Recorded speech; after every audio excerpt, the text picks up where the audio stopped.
Okay, so welcome to this week's episode. We're just going to talk about the building jig. All right, so if you get the plans to build one of these boats, the designer John Welsford, he gets you to build first off, a long big platform. So you've got somewhere to actually handle your sheet goods, lay out the frames, all of that sort of stuff. This has come in really handy, so that's why he's done it. So when he specifies that you build it, it doesn't actually look like this. It doesn't have a top on it or anything like that. And the reason being is that I found a bench here that the previous caretaker on this property had sort of built. He didn't want to take it with him. It was fairly square and the dimensions was close enough that I was able to use it. So one half used to be on top. This used to be a double decker bench. We cut it down, we cut it to size, and we've joined it up. We've left this chipboard on here just for all of the stages that we've got up to now. But we want to get rid of that, and we want to put some profiles here according to the plan, so we can actually put our boat on. So we're going to take care of that. Okay, so yesterday we made pretty good progress. So I'll just quickly summarise what we've done. Put 45s on all the legs so that they can't move, they're nice and stable. In some of the corners I've also put 45-degree triangles, so to prevent any racking this way. And I've also made sure that any of the legs, once I stabilise them in position, I did actually have to wedge this one so it can't move once we put the weight of the boat on it. And so we've gone through, walked around, make sure that this can't rock, it can't move, it's all really stable. Then we put this string line in because this frame itself, there's no way that it's square in all three dimensions. So I needed to find one dimension that I know is absolutely square and flat. So by putting a bubble level on both of these string lines and then a bubble level between them and seeing that all of this is flat this way and that way, now I do have a two-dimensional flat plane that I can measure down from and make sure that these profiles are all the same distance down from that. If people are thinking that that's a bit of mucking around, it is nowhere near the mucking around. It would be if I wanted to recycle materials, pull all this apart and then build it square, because I don't have a flat surface here that I can guarantee is flat. I don't think this concrete slab is flat in the length that I need to make this frame. So by immobilising this existing frame that I've scavenged and getting a flat plane and measuring down, we can save ourselves a lot of work, and I'm saving all the cost of these materials, because this is all expensive timber nowadays. So this was all free.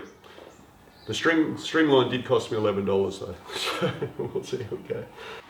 Okay, so that's the explanation of why we're doing it. So it's very, very simple now. All I need to do is make sure that the bottom of all these profiles everywhere is a set distance, like the same distance from this string. So what I need to do now is just go, one of these profiles, it stands to reason, will be the shortest distance from this string already. I've got to find what that measurement is and then make sure all the other ones have that. If I just did it randomly, I might bring one up until it's nice and flat, but then if I find any that are closer to the string line, that means that the slope will be higher. I'm getting this flat, so I can have all of these flat as well. So we're just making a parallel plane with this, that's all. Okay, well that's the step, let's do that. Very nice. 69.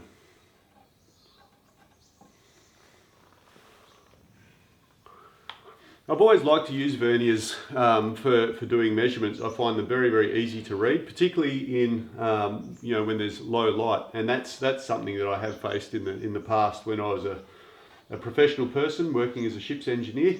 Like making accurate measurements was quite a big deal, and you're not always in a position where you can have the best light. So I got an appreciation of verniers quite early, and sort of now I really do sort of reach for them a lot. I don't suppose a lot of people might use them in woodwork, but I find that you can pretty effectively. 70.5.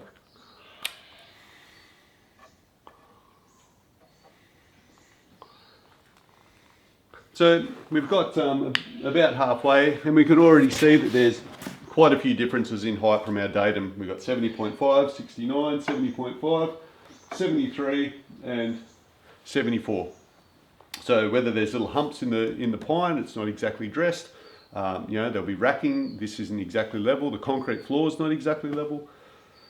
But you know, you get the point hopefully by now.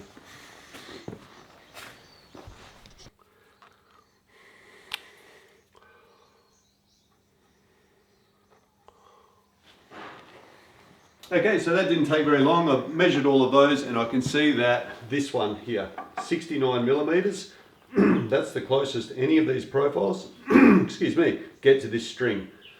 We're going to leave that one. And all of the other ones need to be wedged up until they're 69 millimeters. So these window packers that I'm using, they come in all different sizes and they come color coded as well. So once you remember what size they are, you can sort of go along pretty quickly. Those sizes are fairly nominal. So this one's 87. I want to get it to 69, the difference from here to the bottom of there. So 87 take 69. What's that, 17, 18? So we'll just have a look.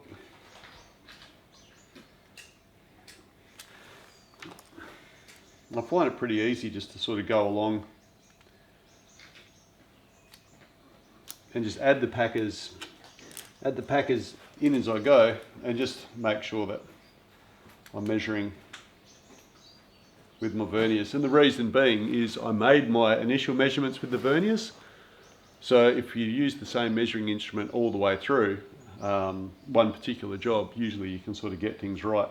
But I don't know whether what I'm measuring with is as accurate as what they measure these with, and I'd have to say that that's pretty nominal. I mean, it has come out of machine tooling, so it should be pretty good. But by measuring that, I'm using the same instrument, so I know it should be pretty good.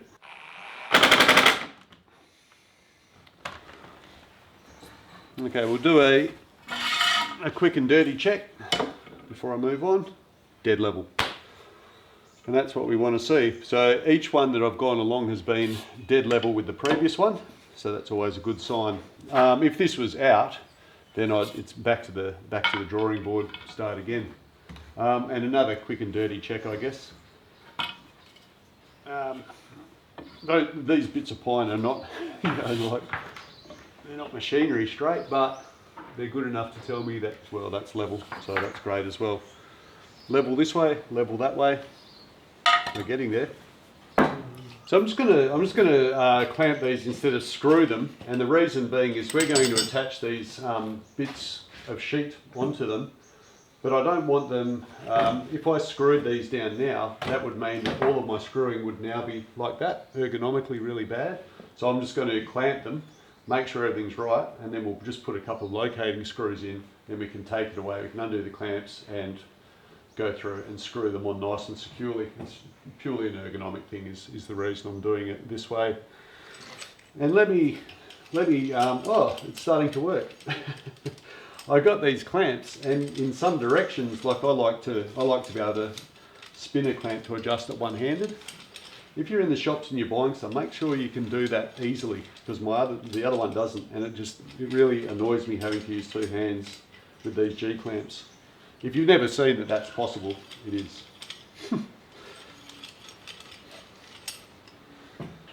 It's definitely nice to be able to work at this height, and that's why you know, we sort of set everything out, just two screws to hold it, make sure everything's flush up here. Yes, it is. And now I can do all my layout work. So I'm just going to put additional screws through here. I'm just making a 25 millimeter line because it's on a 50 millimeter, that square bit of wood that's backing up this profile. There we go. Throw in every 7 inches, we'll chuck a screw. That should be pretty good. I've reverted back to imperial.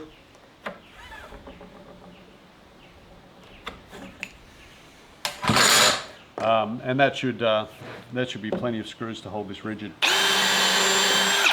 Okay, so they're going in fairly well. I've got some really nice deep treated pine screws. You know, they're pulling this back.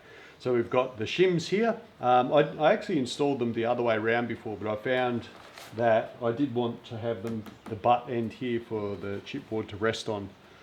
That's a nice solid bit, and because the screw's gone to hold it there, it's held it really tight. There can't be any slippage or anything like that. Nice big screw down here, so as the weight goes on there, it can't move, but like any leverage is going to be that way, so that screw is really holding it down. So I don't think it'll move.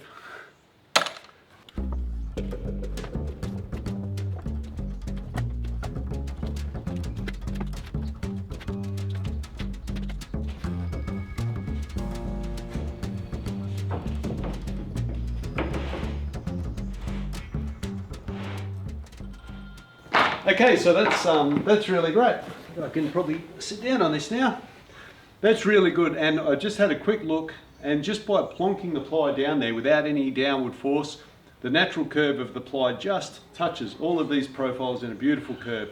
That's a nice quick and dirty progress check, just that one of these profiles isn't radically out of size. So it's not going to need much screwing down to make this conform to this very nice curve, and this is why all of these heights are different. So we get a nice curve in the bottom panel of our boat. If you look at the write-up of these boats, they're supposedly a hull that's capable of planing. So even though their waterline length is only something like 5.2 metres, about 5.5 metres, let's just say that because I'm not sure off the top of my head.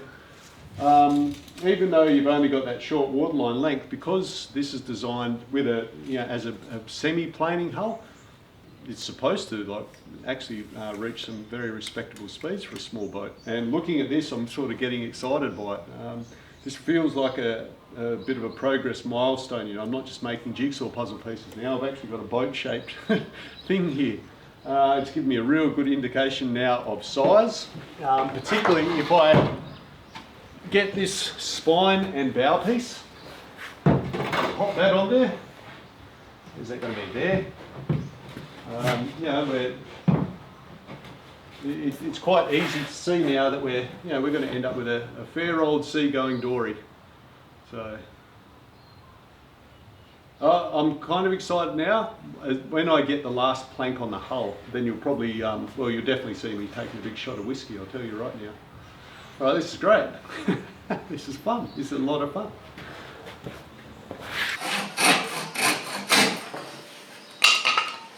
Okay. I just have to cut these profiles 50 millimetres narrower than the bottom panel, and that's to give us access later on while we're shaping it. That's all according to the plans as well. I just chose to use hand tools for this, just because with the flexibility and the cut on the pull stroke of these Japanese saws, I just find that they work better in bad ergonomic situations, which this is. I couldn't cut these out before because I didn't know the width. I guess I could have worked it out what was up on the bench. It might have been a bit easier, but I just want to lay it out on here and actually cut it then. So no big deal. Just not as comfortable as the drilling and screwing.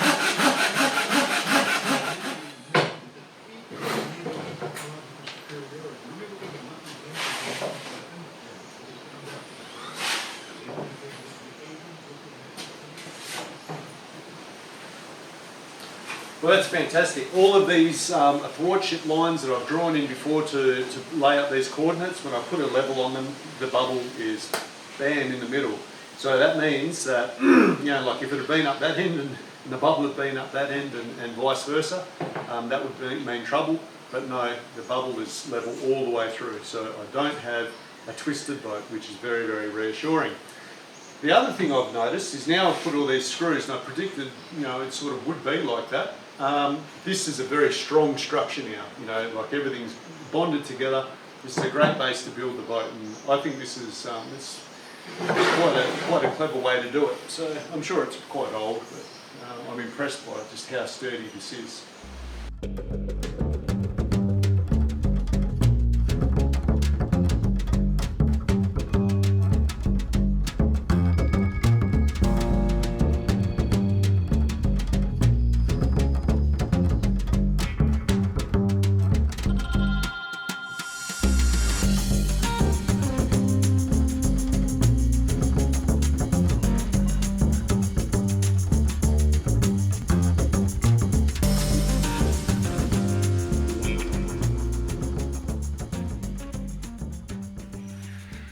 Okay, so this has worked out fairly well. This is probably the biggest fiberglassing job I've done so far on this boat. On this boat, so had about 3 of these containers filled up at about 300 mil, so about 900 mil of resin it took to do this. Okay, this looks really great. The epoxy resin's cured overnight. It's still a little bit green, which means that it's not cured 100%. It's not at full hardness, which means that I can very easily trim the fiberglass off here, so the timing is good.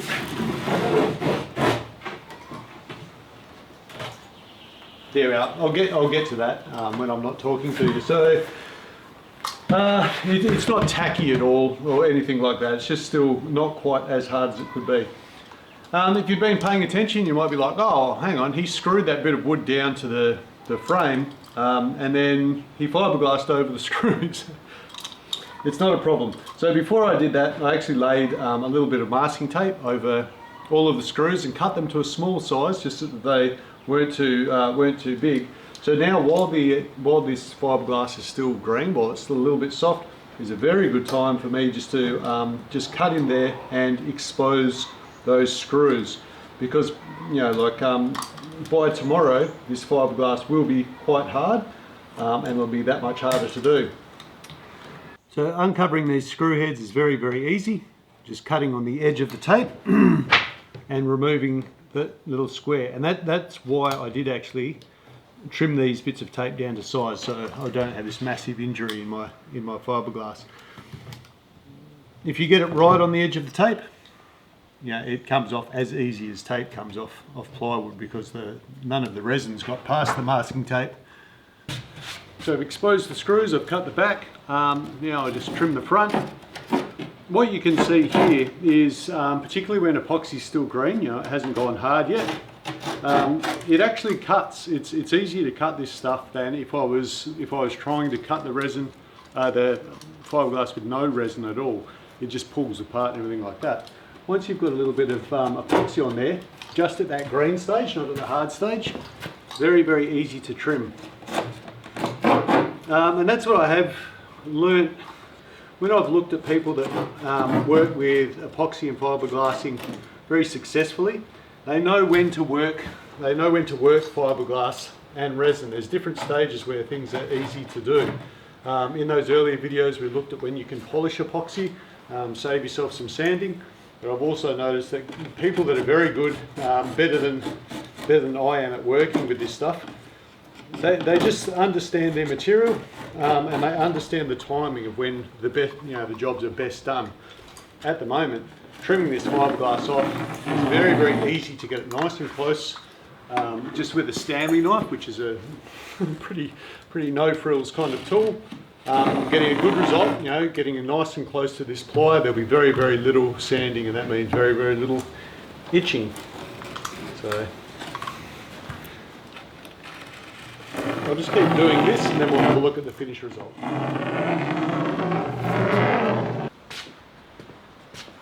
Okay, well that looks really great. I've got this fiberglass. I can take that with me now. I'll trim it up and make some patches and put them away for safekeeping.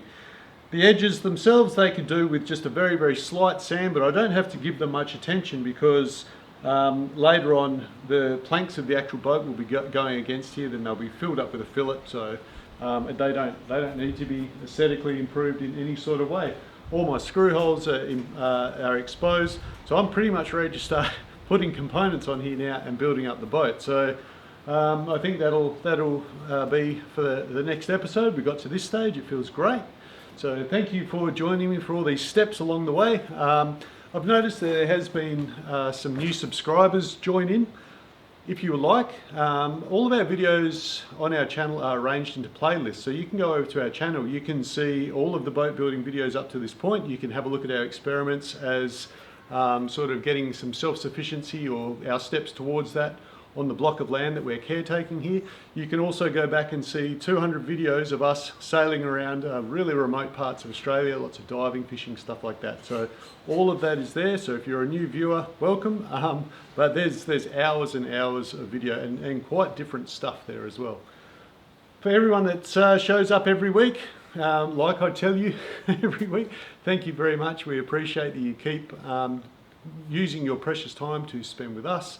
It's really fantastic that you do. In any case, thank you for everyone that supports us in however you choose to, and I'll see you next time. We'll actually start making this look like a boat.